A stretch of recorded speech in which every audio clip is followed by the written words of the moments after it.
ঢাকে পড়েছে কাঠি, ক্ষণে ক্ষণে শঙ্খ, কাসর আর উলুধ্বনিতে মুখরিত সারা দেশের পূজা মণ্ডপ। শুরু হয়ে গেছে বাঙালির সনাতন ধর্মাবলম্বীদের সর্ববৃহৎ ধর্মীয় উৎসব শারদীয় দুর্গাপূজা। সকাল থেকেই বরিশালের মণ্ডপগুলোতে পূজার রীতিনীতি অনুযায়ী ধর্মীয় আচার অনুষ্ঠান শুরু হয়েছে। এবছর মহানগরীর ৪৭টি মণ্ডপে অনুষ্ঠিত হচ্ছে দুর্গাপূজা। উৎসব নির্বিঘ্ন রাখতে তৎপর রয়েছে আইনশৃঙ্খলা রক্ষাকারী বাহিনী। ফরিদপুরে ৭৫৭টি মণ্ডপে দুর্গাপূজা অনুষ্ঠিত হচ্ছে। সকাল থেকে মন্দিরে মন্দিরে চলছে পুরোহিতের মন্ত্র উচ্চারণ, ঢাকের ধ্বনি, উলুধ্বনি, শঙ্খের ধ্বনিতে মুখরিত মন্দির প্রাঙ্গণ। নাটোরে সকালে ঘটে চণ্ডী পূজা ও ষষ্ঠী পূজা শুরু করেন পুরোহিতরা। এ সময় ঢাকের বাদ্য, কাঁসার শব্দে মুখরিত হয়ে ওঠে মন্দির প্রাঙ্গণ। পূজা নির্বিঘ্ন করতে নিরাপত্তা ব্যবস্থা জোরদার করা হয়েছে বলে জানিয়েছে প্রশাসন।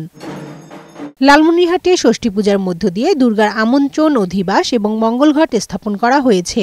ঢাক, ঢোল, কাঁসাসহ বাদ্যযন্ত্রের ধ্বনিতে মুখরিত হয়ে ওঠে মণ্ডপগুলো। এদিকে জেলা সদরের কাচারিবাড়ি দুর্গা মন্দিরে ফ্রি স্বাস্থ্য ক্যাম্প, রক্তদান কর্মসূচি, শিশুদের চিত্রাঙ্কন প্রতিযোগিতা ও চণ্ডী শ্লোক আবৃত্তি প্রতিযোগিতা অনুষ্ঠিত হয়।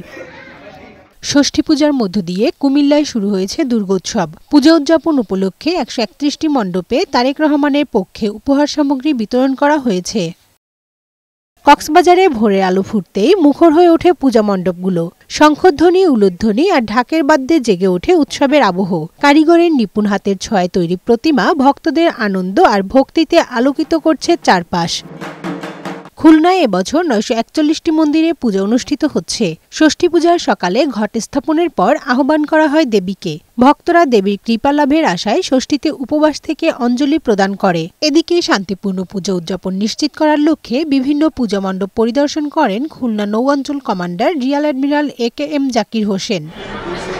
যশোরের পূজা মণ্ডপগুলোকে আলোকসজ্জাসহ দৃষ্টিনন্দন সাজে সাজানো হয়েছে। মণ্ডপগুলোতে নিরাপত্তায় কাজ করছে আইনশৃঙ্খলা রক্ষাকারী বাহিনী। কানিজ নুসরাত, বৈশাখী সংবাদ।